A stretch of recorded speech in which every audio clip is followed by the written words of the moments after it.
Good morning, all of you.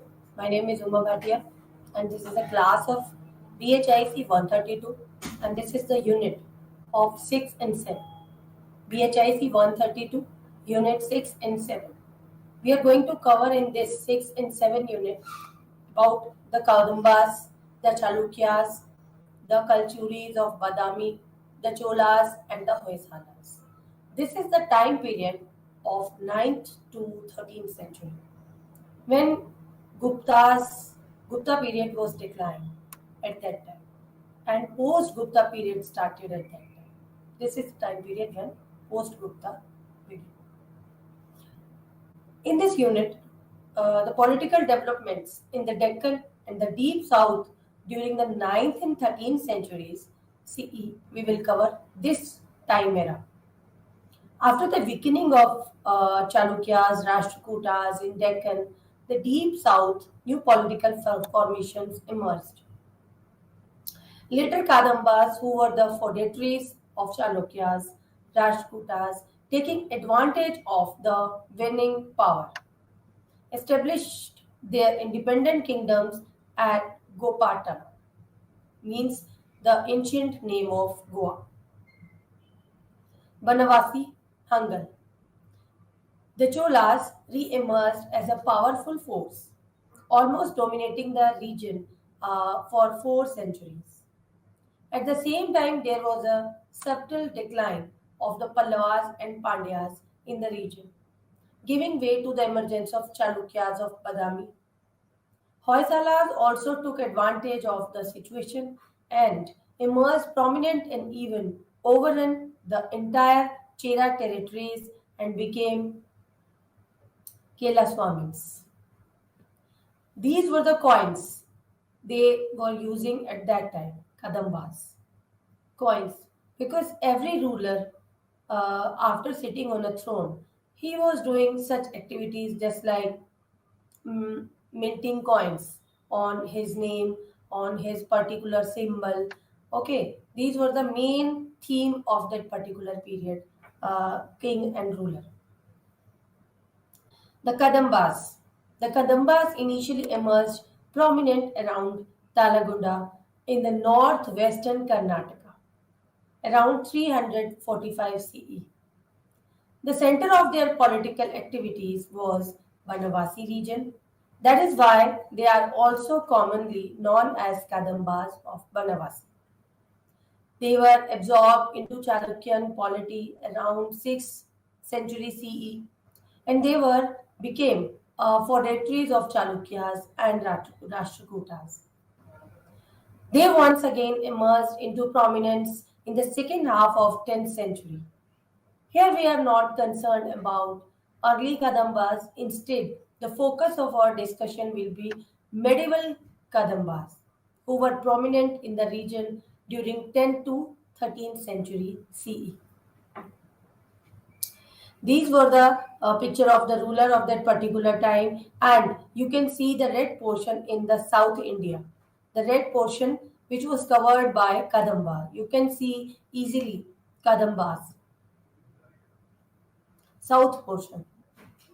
In the 11th century, there emerged two prominent groups claiming Banavasi Kadamba lineage. That's like Kadambas of Hangal and the Kadambas of Goa.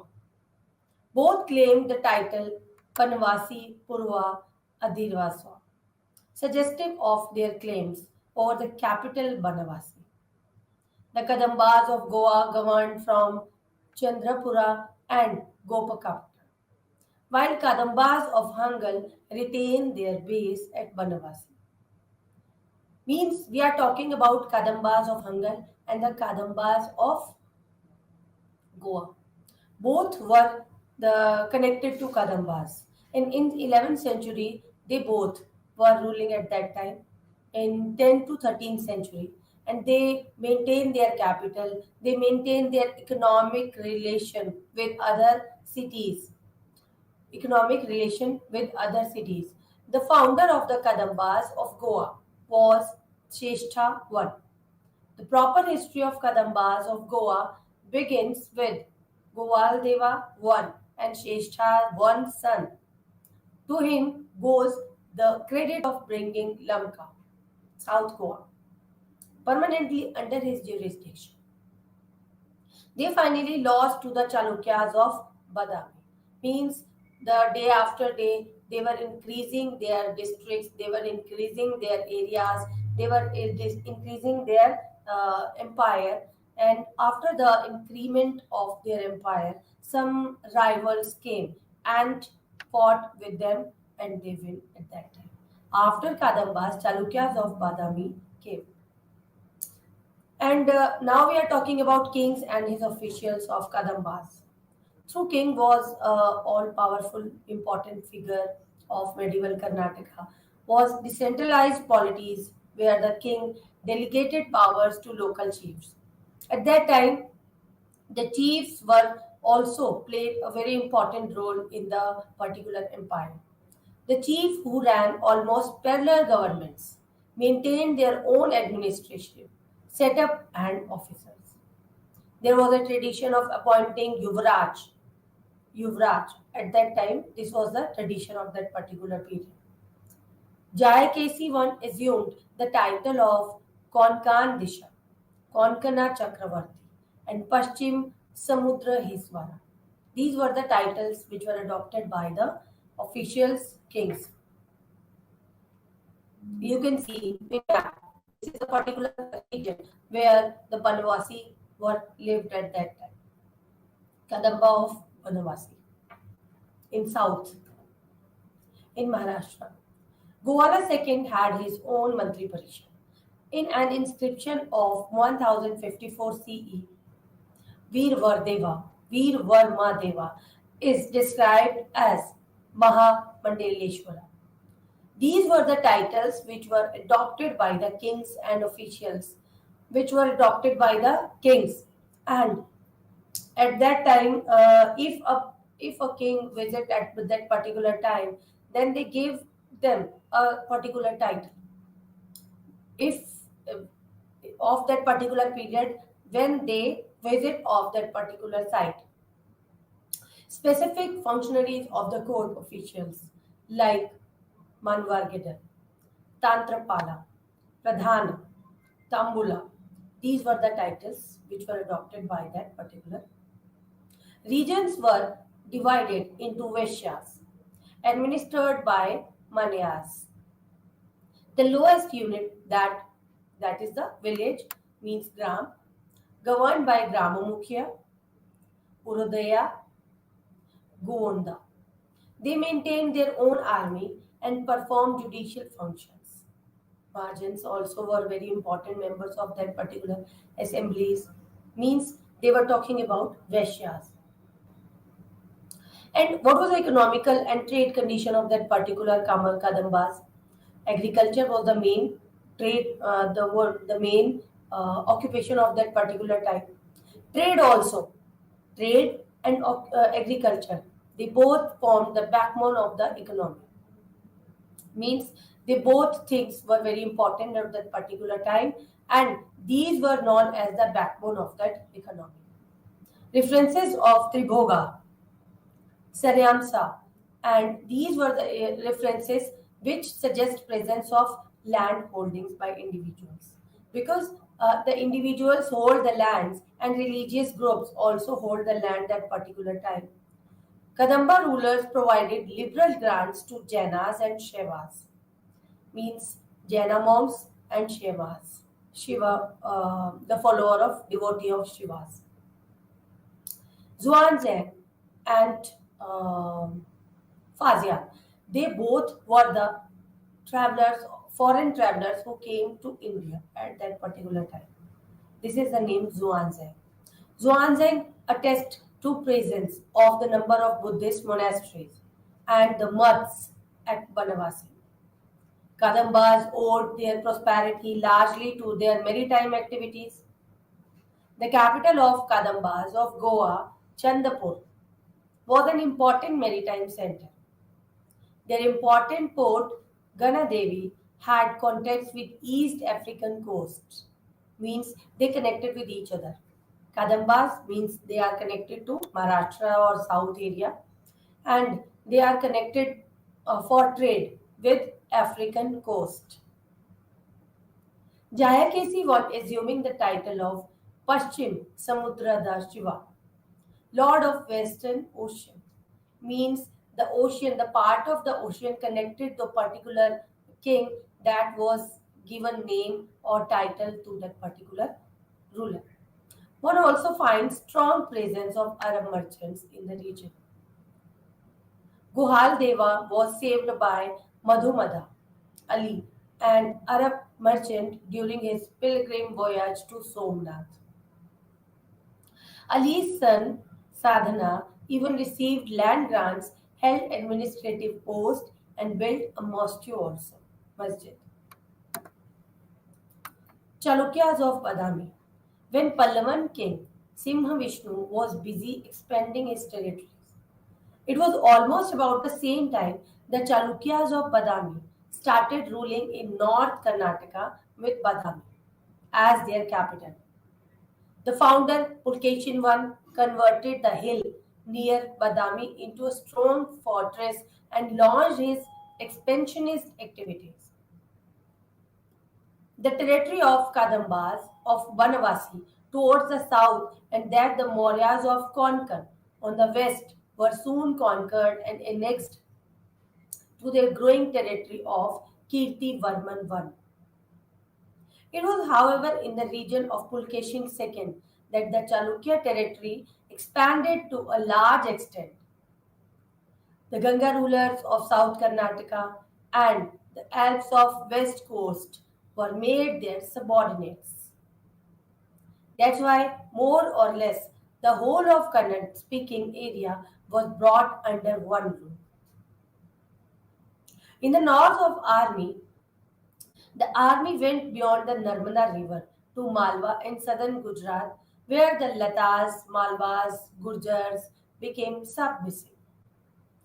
Crowning all these, the Chalukyan ruler came head on against his greatest northern adversary, Harsha of Kannauj, who was planning to attack the Deccan, and won a decisive victory on the banks of Narmada. Ravikirti Ehol inscription speaks in detail the victory of Pulkeshin II over Harsha. After the victory, Pulkeshin II assumed the title of Parmeshwara, means Supreme God. This is a temple which was made at that time particular. The temple of Shiva, very famous temple in South. How was the polity of the Chalukya period at that time? Means king was playing a main role of that particular time, and the subject who was attaining, who was following his king on that particular time. How they follow? They follow their administration, they follow their social programs, they follow their political programs particularly. Deccan kingdoms of Chalukyas, Rashtrakutas. Polity is based on Brahminical socio-political order. Institutions like Brahmadaya and the temple, but remained loosely knit Samanta type of feudatory states where crisis was built into the very nature of the feudatory system. Feudalism. Feudatory system means connected to feudalism. Samanta, feudals, they connected with each other and they are not very much strong from the king, but as king they are also very much strong.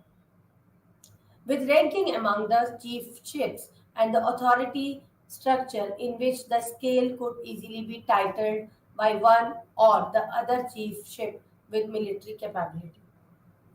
There was hardly any scope for a centralized administration to develop, though there was a centralized taxation system and a hierarchically organized bureaucracy. There was no proper standing army except the royal troops at the capital and smaller groups of fighters in neighboring regions held under the control of members of the royal family, some of whom were placed at strategic points in the transit zone. Means I'm going to tell you what Feudalism was very much important in that particular time.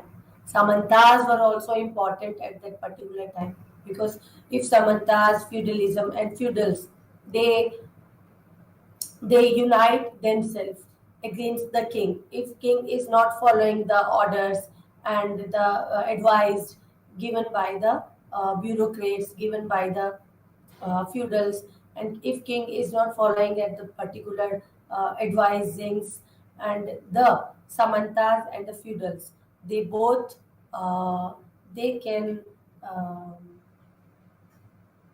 quit the king of that particular time. Yes, they were having power of that particular thing, that they can quit, and uh, they can murder a king, they can quit the seat of that particular king of that particular time. Power of these things. And what was the kingship of that particular time? The titles of Chalukyan kings, as I told you earlier, they were adopting a particular title, just like Sri Prithvi Ballabha, Maharaja, Parmeshwara, Maharaja Dhiraja. These were the titles which were adopting at that particular time. All kings were adopted. Maximum kings adopted these type of titles at that particular time. It was not a centralized kingdom. We do not find reference to council of members, but it seems that the royal family was placed in charge of official positions. Means they were not having a centralized kingdom, but they were belong to a royal family. That's why the royal family was placed in charge of official positions. Eastern Chalukyan kingdom and other kingdoms developed due to this policy. They emerged as offshoots of the original Chalukyans of Badami. They were not having the particular army at that time. And the inscription gave us information about administrative system of that particular time, how the kings given orders to their subject. These were the inscription that we have got as the name of evidence. The administration officers with impressive designations like Mahadandanayak, Mahasandhi Vigrahika, and so on. These were the designations given to the officers, very impressive designations given to the officers, were appointed from among the kinsmen of the royal family.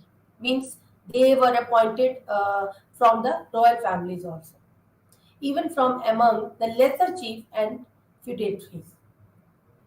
Government at the local level can be located in regions called Vishya, Rashtra, Desha, with their respective heads, Vishayapati, Desh Adhikari, etc.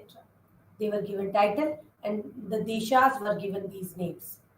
While Grama was run by Mahajans, a big man of village, means the pancho of village, controlling land, production, redistribution, local administration, they were handling that. In most cases, these divisions were not created by the central authorities, but were those spontaneously evolved regions which were reorganized, recognized as such by the ruling powers.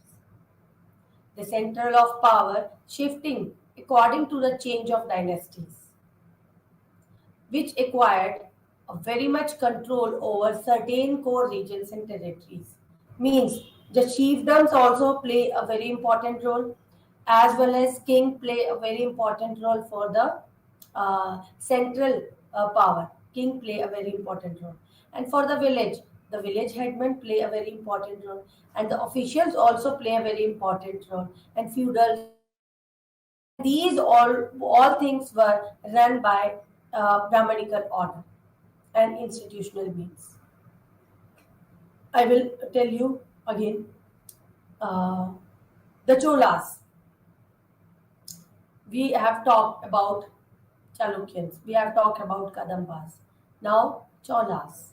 Territorial expansion. How they expand their territories. The Cholas' ruling power rose to eminence in 9th century when Vijayalaya seized Tanjavur from a feudatory chief of the Pallavas called Mutrayas. Henceforth, the Cholas were able to establish control over Pallava territories, subdue the Pandyan power. The Chola state stood on a firm footing, deriving sustenance from the resource pocket located in the fertile and rich area of Kaveri Valley. In the period of Raja Raj I, subsequent period, various feudatory chiefs were subjugated and earlier category of Nadu was regrouped into Vallanadu and was placed under the subdued chiefs. The landed magnates were also incorporated into the state system and were provided prestigious titles and were assigned administrative and military duties, which included collection and assessment of land revenue. The main the main purpose of the main agenda of that particular time of Pallavas were collecting tax of that particular time because with the help of tax a king can run their power, a king can run their country, and particularly with the help of the tax. That's why tax was very important for the particular king. You can see the temple of that particular time of Pallavas because Cheras, Cholas, Pallavas, they all make so many temples in south, and nowadays you also can see the temples of that particular time. Next, Cholas, Brahmadea and Nagaram. Brahmadeyas constituted the category of Brahmins who were landholders in the agricultural tax, who had been endowed with land tax free and had organized themselves into district groups. Brahmins were granted the piece of land. Nagaram comprised of traders who carried out trading and exchanging activities in the pockets, which had developed into commercial centers on account of spurt in craft production. Other activities carried by the artisans means art and craft also done at that time. When Cholas emerged as an important ruling power in middle of 9th century in Tanjavur, there already existed many Brahmdeyas which were densely populated and rich tracts in Kaveri region. The assembly of these Brahmins, which inhabited agricultural tracts, was called Sabha. Most of the Brahmadeyas or Brahmin settlements were centered around the temple. Through the temple, the ideological focus based on Puranas, Itihas, Bhakti, and Varnashram Dharma. The differentiated society and monarchical polity were legitimized. Cholas king, Cholas officials, and Cholas chiefs. Number of officers were responsible for Cholas kingdom. Although there is no clear evidence of council of ministers, but Uddan Kotan seem to have served for this purpose. It looked like similar. Council of Minister, upward and downward mobility is noticed in the administrative hierarchy. According to conventional historiography, Sirutaram and Perunandan were highly and lower category officials respectively. Senapatis means commanders had a middle position and Perudram then what is this particular name? Nyayatta means judges. These were the titles given to South people. Nowadays, these were things which were spoken in South also. Nyayatar were the both category. Means Nyayatar means connected to judges. Historians have pointed out that these divisions are not conclusively borne out by evidence. We have not got any evidence related to these official names. Officials were paid by allotting land rights. They have given lands and they have given the land rights of that particular land. Tax on land was levied in cash and kind both. Hoysalas. Hoysalas of Dwar Samudra, as they are commonly known in history, emerged in Kannadiga region, occupied prominence during 11th to 14th centuries and we are connected to South India. South India with Bellore as a center of activities. At that time, the western Chalukyas of Kalyani, the Cholas along the Pandyas, Kakatiyas, Kalchuris, Yadavas of Devgiri were prominent in the region. The weakened and waning political authority of Cholas and Pandyas eased the road of supremacy of Hoyasalas. The founder of dynasty was Nripa Kama II, who was the feudatory of Western Gangas. I told you the feudals has got very much importance of that particular time. Vinyaditha subdued a number of Malnar chief and as well as Kadambas of Baal Nadu. Balal's inscription also confirmed that Baal Nadu was part in his kingdom.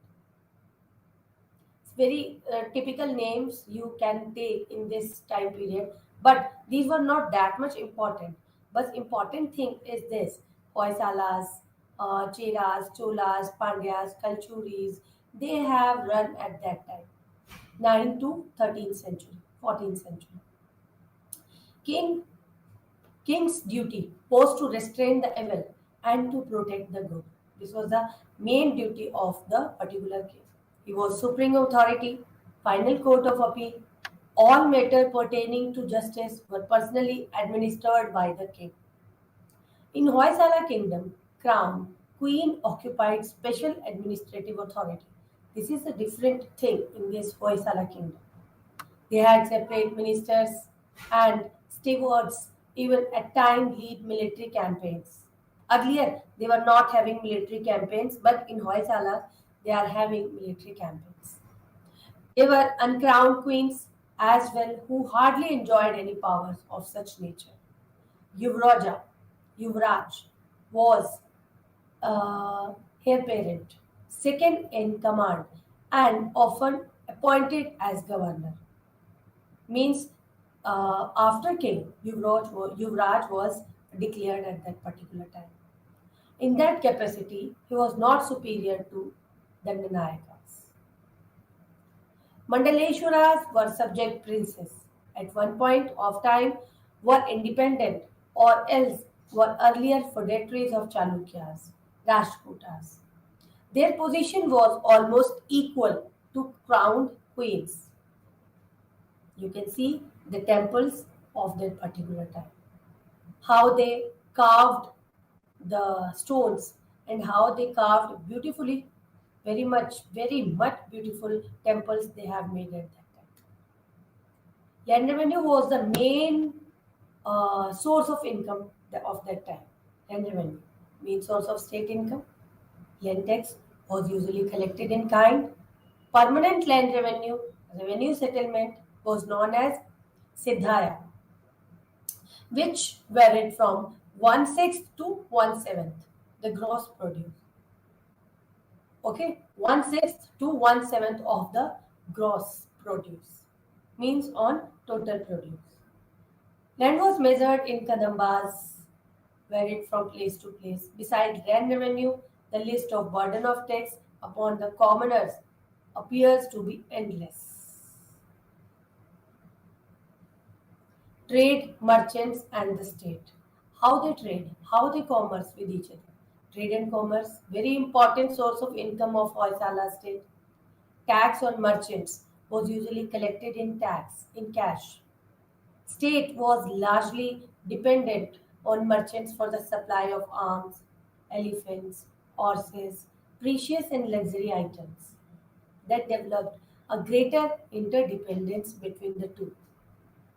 Some wealthy merchants even granted high sounding titles, just like royal merchants, just like omnivore, like these type of titles, the merchants were adopted.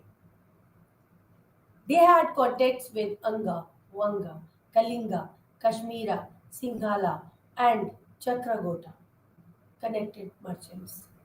Merchants were even appointed at various administrative posts within the nadus, towns, various other administrative posts.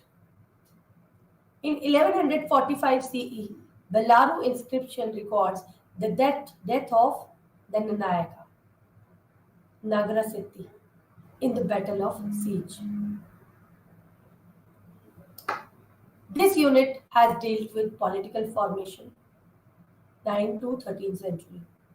Konkan region, Kadambas re-emerged, particularly on account of their advantageous rich coastal region. Kadambas of Goa held prominent position in the North Karnataka region. The Cholas emerged on scene as the most powerful polity in the Tamil Marco region, with the nucleus of their activities in the Kaveri Delta. The decline of Chalukyas, Pandyas, Pallavas, they paved the way for the rise of Chalukyas of Badami in North Karnataka. Hoyasalas overran the entire Chera country. The political history of this period was marked by warfare and territorial expansion.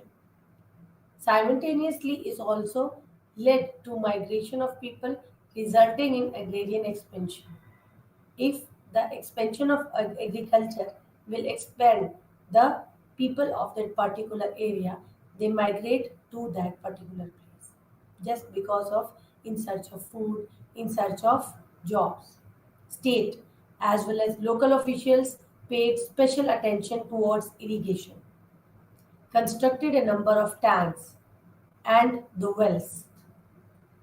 In the territories of Kadambas, Cholas, Hoysalas, flourished brisk trading activities. Particularly, the western coastal region was flooded with foreign merchants. There existed close interaction between state and the traders because on behalf of traders the economy will increase at that time, and the economy will increase, the particular empire will also be very strong at that particular time. In our next unit 7, we will start to study about economy and society in the post-Gupta period. We have studied Gupta period. The main rulers of particular Gupta period was Chandragupta, Skandagupta, Chandragupta II, Samudragupta. They were the famous rulers of the Gupta period. And after the decline of Gupta period, we have started post-Gupta period in this time. In post-Gupta time, we can consider Hoysalas, Chalukyas, Cheras, Cholas, Pandyas, okay, three side struggles of that particular time. The post-Gupta period was characterized by certain changes in Indian economy because many important cities, just like Takshila, just like Koshambi and Patliputra, ceased to exist after the Gupta period. This decline of urban settlements was not an isolated phenomenon. It seems to have been quite widespread. Patliputra was the capital of that particular time, Patliputra. Trade activities were also suffered a setback because of various reasons. This is perhaps most clear from the fact that minting and circulation of coins were on a much more limited scale than before. We can see it may be noted that many of these changes had begun in the Gupta period also itself. What we see is the emergence of predominantly agrarian economy. Large-scale land grants, decline of trade, commerce, urban life, paucity of money, agrarian expansion, growing agrarian character of society, emergence of relatively closed local units of production, and consumption were the chief characteristics of the economy. These were the things which we will cover in this unit, Unit 7. You can see the sculpture work of that particular time, 13th century, 14th century, post Gupta period. You can see the sculpture work, how they finishingly they have done this work to show others. The economy of post Gupta period, they witnessed changes in this character. How does one explain the changes in economy? According to assessment of some historians, crucial element in chain of development was the system of land grants. Land grants grew in number in the Gupta, especially post Gupta times, became widespread throughout the country because at that particular Gupta period and post Gupta period, the kings used to give land on grants to the Brahmins. A lot of land grants was given to the Brahmins. Land grants were made to Brahmins and religious establishments like temples, monasteries, on large scale by kings, by chiefs, by the members of royal family and their feudatories, etc. From the 5th century onwards, not only were the revenues of the donated lands transferred to the Donis, but the mines, minerals in the said area were also transferred. The donated land, village, or villages were exempted from the interference of soldiers and royal officials because that land was granted by the king. Finally, kings and princes made over to Brahmin donis even the right to punish all offences against family, private property, person, with the privilege to enjoy the fines that's received. The decline of trade was the main reason to the downfall of Gupta period, post-Gupta period. Commercial decline set in during the Gupta period. It became more pronounced by the middle of 6th century CE. The inflow of Roman coins into India stopped after the early centuries of Common Era. The emergence of Arabs, emergence of Persians as competitors in trade did not augur well for Indian merchants. Silk, spices were important items in the Indo-Byzantine trade. The Byzantium, however, learned the art of growing silkworms in the middle of 6th century CE. Consequently, the silk trade was badly affected. Whatever little remained to the contacts with Central Asia, Western Asia were completely wiped off by the Huna invasions. It is said that the coastal town of India carried on some trade with countries of Southeast Asia and China. This interaction does not appear to have been of any intense kind, means they were having competition in trade. They were having a big competition in trade, just like Arabs, just like Persian, just like these type of competitors came in India for the competition of Indian merchants. You can see the map of this area. Paucity of coins means if the commerce declined at that particular time, then what was the reason of that decline of particular trade? The decline of commerce is demonstrated by the paucity of coins in the post-Gupta period. Gold coins, which were so abundant during the periods of Kushana, because they made gold kings, gold coins, Kushanas. They minted a lot of gold coins at that particular time, Kushanas. And the time of Guptas went out of circulation after the 6th century. Abundance of gold coins. The absence of silver and the copper coins also attract attention. The gold content of the later Gupta coins was only half of that of Kushana coins. Gold content. If we are talking about late Gupta kings, then the gold content in that particular coin was half of that particular the time of Kushana coins. Yes, the coins of Harshvardhana are too meagre, and Rajputas and Palas who came to power in Deccan and Bengal respectively in the 8th century issued no coins. Metallic currency was absent in most parts of northern India. Means they were having gold, abundant of gold. Bengal, Odisha, Central Asia, and Deccan absent. What was absent? Metallic currency was absent. What was true in these regions also hold good for South India. How can you say? Decline of towns.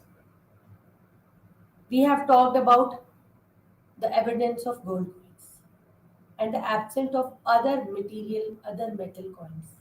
This is not good that particular time. Decline in trade, paucity of coins, absence of gold, coin molds and commercial seals indicate economic decline.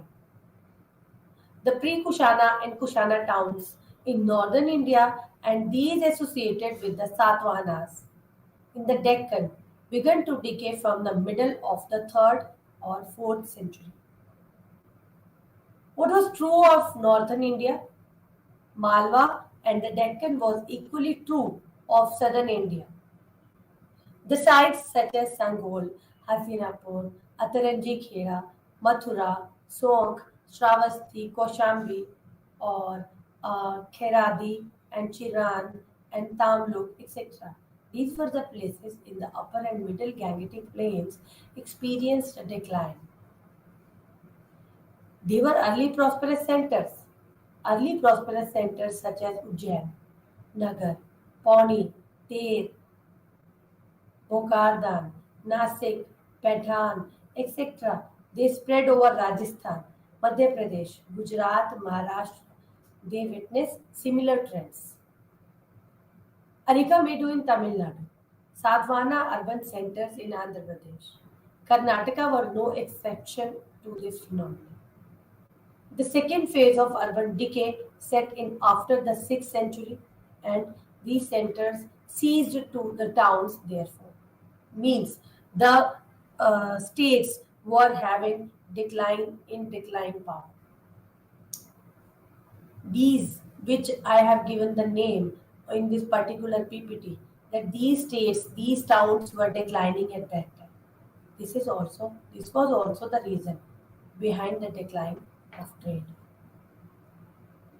Yes, this is the Gupta Empire, which is colored with brown. Gupta Empire means north, east, west, not south. What was the agrarian structure of that particular time? Patronage extended by the kings, prince and chief means they gave land to the Brahmins in patronage. Patronage to the agriculture, improvement in irrigational facilities, they increase knowledge of agriculture sciences, etc. were some of causative factors which strengthen the rural economy. Decline of towns may have led to the migration of number of skilled artisans into the countryside. Means from the towns, so many people villages, migrated to the villages. Land grants and tribal frontiers brought virgin land under control. About 50 ruling powers were in existence in the 5th to 7th century in Deccan and central India. They were spread over Maharashtra, eastern Madhya Pradesh, Andhra, Odisha, and Bengal. The various new ruling dynasties in this region issued their own land grants. Each of these states dependent on revenue from land and revenue in agriculture. In fact, in post Gupta times, agriculture constituted the basis of the state. The rise of states in such areas in which states were absent earlier suppresses agrarian expansion and the spread of village economy. What was the agrarian relation of that particular time with others? Obligations of peasants. How peasants give obligations in front of the people. The doni means giver. The doni was entitled to collect all kind of tax. He could collect regular and irregular tax and fixed and unfixed payments. The donis enjoyed these exceptional advantages in addition. to such regular taxes at Bhaga, Bhoga, Kara, Uprekara, and Hiranya, and Udranga, and Halikakara. These type of texts were collected in that time. The Pallava records specifically 18 to 22 kinds of texts. By the turn of the last millennium CE, the number of texts increased enormously. How they increased the text from the people? 22 kinds of texts. These were too much for the common people. Next is feudal land revenue. Feudal land tenure means how much time they give their land. Yajnavalakya and Brihaspati, authors of Samiti Verse, mention four grades of land rights in the same piece of land. According to them, holders of rights of different grades were, what were these named? King, Mahipati, Kshetra Swamin, master of land, Karshaka, cultivator, and subtenant. These were the names given to the holders of land. You can see the Gupta Empire. What is the growth of closed economy? Closed economy in the early medieval Indian economy experienced the rise and growth of a number of rural settlements which were not linked to exchange networks and long distance trade. Local needs came to be met locally. The movement of soldiers for wars, pilgrims to religious centers, and Brahmins for acquisition and enjoyment of land grants were possibly the only form of spatial mobility. All these fostered strong local identity. The growing sense of localism and the self-sufficiency of the villages of is reflected in such as expressions such as Gram Dharma, okay, Gramakara and Sthanakara, all referring to village or local practice in contemporary Puranic literature. Lords and peasants. What was the condition of lords and what was the condition of peasants through their lords, landlords? It was already been pointed out that in the agrarian system of this period, there was different grades of landlords as distinguished from the peasants. Terms such as bhogi, bhokta, bhogpati, mahabhogi, brihabhogi, etc. These were used for the landed beneficiaries. The upper crust of landlords, including such dignitaries as Ranaka, Raja, Samanta, Mahasamanta, Mahamandaleshwara, and so on. The king similarly had many high sounding titles, connoting his lordship and ownership of land. King was adopted high sounding title like lordship, ownership of land. The peasants itself was not a homogeneous community.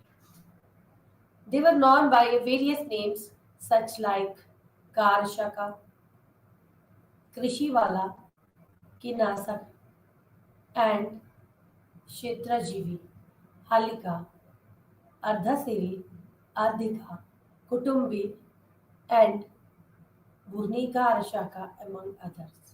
These were the names given to the peasants. What is common to these expressions is that they seem to have nothing to do with control over land. However, they refer to different categories of tillers of the soil. Dependent peasants, sharecroppers, field laborers, etc. These were the names given to them, none of whom were in absolute independent control over their holdings. Caste system was also prevalent at that time. Brahmins, Kshatriyas, Vaishyas, and Shudras. While a number of castes came to be incorporated with each varna, there are also examples of earlier cohesive communities breaking up into many varnas and jati. Brahmins, the upper caste and the upper class of that particular varna system. Brahmins. Brahmins. Brahmins were adopting titles also. Brahmins stood close to political power. Brahmins held high state offices were a very different section. The eminent position held by such Brahmins led to formation of different ranks within the Brahman Varna. Same process was true also of the Kayasthas. They were also connected with Brahmins, upper class people. You can see the picture of the particular Gupta Empire. Kshatriyas. What was Kshatriyas? Among Kshatriyas, on the name with the name of Kshatriyas, you understand what you understand about that? Means the fighters. Fighters. They use their arms for fighting. They use the weapons for fighting, and uh, they give shelter to the king. Yes, you can say. Because in the Varna system, second number is Kshatriyas, first number is Brahmins. Brahmins, they chanting Vedas, they chanting very secular things, they chanting religious things, and they give way to the all common people. And what about Kshatriyas? Kshatriyas connected to the king, caretaker of the subject. This is Kshatriya. Among Kshatriyas, proliferation of caste was caused by emergence of new ruling houses from among the local tribes, incorporation of foreign ethnic groups, building political power, mainstream of society. Among foreign ethnic groups, the Bactrian Greeks, Shakas, Parthians, Hunas, they were accommodated in the Varna system as second-class Kshatriyas. Kshatriya caste multiplied from 5th to 6th century, when many tribal chiefs were transformed into Hinduized rajas through the approval of Brahmins. They patronized and performance of Vedic sacrifice. Next is Shudras. We have discussed Vaishyas earlier, and we will discuss Vaishyas also. This is Shudras. Endogamous groups coming from various communities and religious vastly expanded the base of Shudra Varna. The very petty peasant caste, rich peasants, sharecroppers, artisan caste with unequal access to economic power were included in the Shudra Varna in Gupta. Post-Gupta periods, tribes became caste and consequences of their gradual transformation. Peasants and these peasants groups were incorporated into Brahmanical society and Shudras.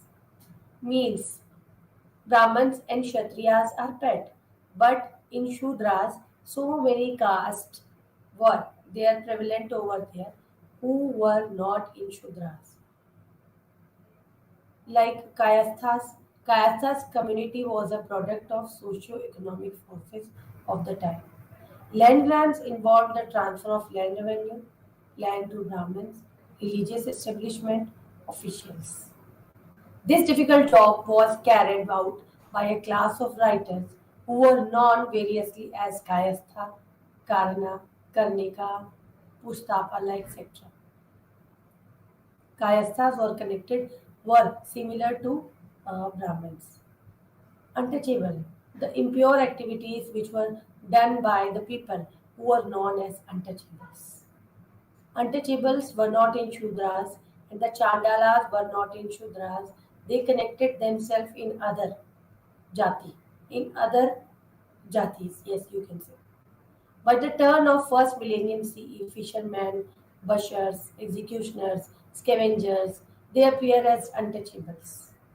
Kalidas, Baramil, Fazian, Bana, and others have given a vivid account of social disabilities imposed on them.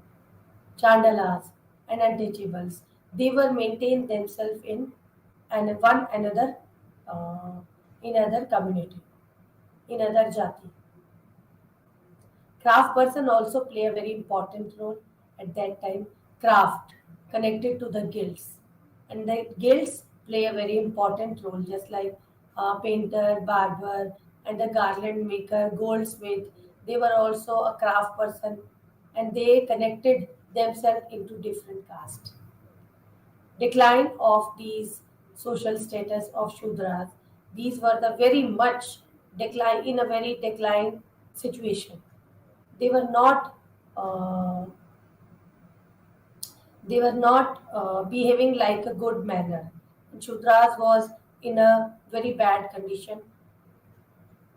Position of women was very much not in good condition at that time. Marriage of women in early age, pre-puberty marriage being preferred means the condition of women was not very good. Early age marriage prevalent at that time. It may be pointed out that provision from Stridhana actually did not amount to much, for it did not extend beyond rights to personal jewels, ornaments, and gifts, which were given by their parents. That is also known as Stridhana. The joint reference to women and Shudras in contemporary literature, such as Brihad Samhita, imply demonstrate the plight of women. Brihad Samhita. They were debarred from various sacrifices and ceremonies, means they were not allowed. The practice of sati gained social acceptance during this period.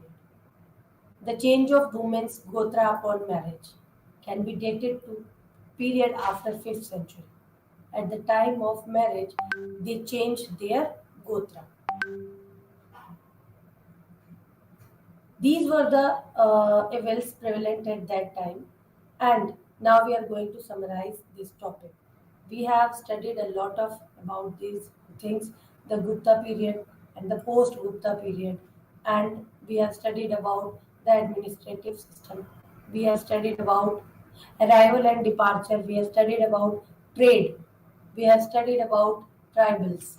We have studied about caste system, how much changes in these time period like 9 to 13, 14th century, how much changes they have faced at that time, how they aware themselves, and how the irrigational facilities were prevalent at that time, the taxation which was uh, which was given to the particular people subject of that particular time, and with the help of texts, how the king run their empire normally.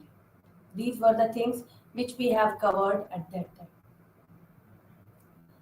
The growth in the size of some settlements, which emerged as meeting points in the midst of rural cluster, and the re-emergence of exchange networks, fairs, and trading centers. And the period was also characterized by immense dynamism. It is in this context that such changes as appeared later have to be appreciated, the growth of new crops, irrigational facilities, increasing awareness about plant, animal diseases, the improvements in other aspects related to agriculture, the growth in the size of some settlements, which emerged as meeting points in the midst of rural cluster, and the re-emergence of exchange networks, fairs, and trading centers. Now, with the end of Gupta and post-Gupta period, we are going to end our class and we will meet in our next class. Thank you. Have a nice day.